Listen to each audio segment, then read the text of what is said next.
কিরে ওই দিক থেকে আসিস কে খেল। এ বন্ধু আজান দিয়া দিছে, নামাজের সময় হয়ে গেছে গা, চল যাই নামাজ পড়ে আসি গা। 2 দিন ধরে নামাজ পড়ে তুমি হাজির হয়ে গেছো গা। নিজে খেলবি না মানুষের খেলা নষ্ট করে রাখছো। ও বন্ধু তুই তাহলে যাবি না? আচ্ছা তোরা তাহলে খেল, আমি নামাজ পড়ে আসি গা। তোরে নামাজের কথা কয়ে ভুল হয়েছে আমার। ওই পিন্টু সামনে দাঁড়া, হুজুর নামাজ পড়ে যাবো। 2 দিন ধরে নামাজ পড়ে হাজির হয়ে গেছে গা।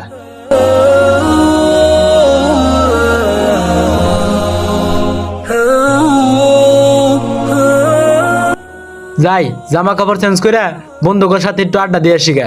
নামাজ পড়া তো শেষই হইলো। কি রে রায়হান, পরান কই? পরান তো দেখতেছি না, পরান না তোমাদের সাথে ছিল।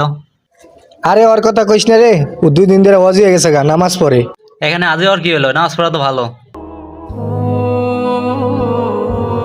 ওই যে দেখেন 2 দিনকার হাজির আসছে। বন্ধু তোরা এনে দাঁড়ায় আসস? তাইলে তো বন্ধু ভালোই হইলো, তখন নামাজ পড়তে যাইতে গেলাম, তুই না হয় ক্যারাম বোর্ড খেললি, গেলি না।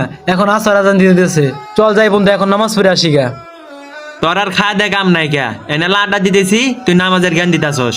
তোর নামাজ পড়ার দরকার, তুই যা নামাজ পড়ে গা। এখন তো আগে নামাজ পড়ার বয়স না, যখন দাঁড়িয়ে দূরে রাখবো সাগুন নামাজ পড়মু।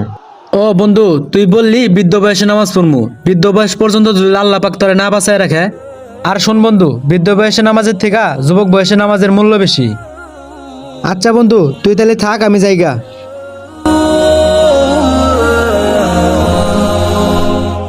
বন্ধু পরান, তুই এই জায়গায় বসে হইছস? রাহেন তো অনেক অসুস্থ। কি কস? রায়হানের কি হইছে?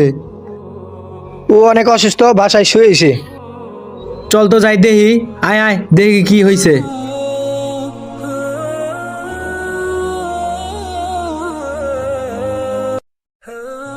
দেখি বন্ধু দেখি কি হয়েছে তোর। পড়ানোর চাস? হ বন্ধু আমি আইছি, তুই অসুস্থ আর আমি আমু না। আল্লাহ আমাকে বাঁচায় রাখছে, এটি অনেক শুক্রিয়া। আমি যে অসুস্থ হছি, আমি যদি মরে গেতাম তাহলে নামাজ পড়ার সুযোগ পাইতাম না। আর আল্লাহ আমাকে যতদিন বেঁচে রাখবো ইনশাআল্লাহ 5 ওয়াক্ত নামাজ পড়বো। আমি তোর এটাই বোঝা পারতেছিলাম বন্ধু, তুই বুঝস নাই। আলহামদুলিল্লাহ, চল যাই নামাজ পড়ে আসি গা। সবশেষে একটা কথাই বলতে চাই, আমরা সময় থাকতে সময়ের মূল্য দিই না। পৃথিবীতে এরকম অনেক মানুষই আছে যারা শরীর সুস্থ থাকতেও আল্লাহর ইবাদত করে না, অসুস্থ হলেই আল্লাহ তাআলাকে স্মরণ করে। আমরা সুস্থ থাকি আর অসুস্থ থাকি, আমরা সবসময় আল্লাহর ইবাদত করার চেষ্টা করব ইনশাআল্লাহ।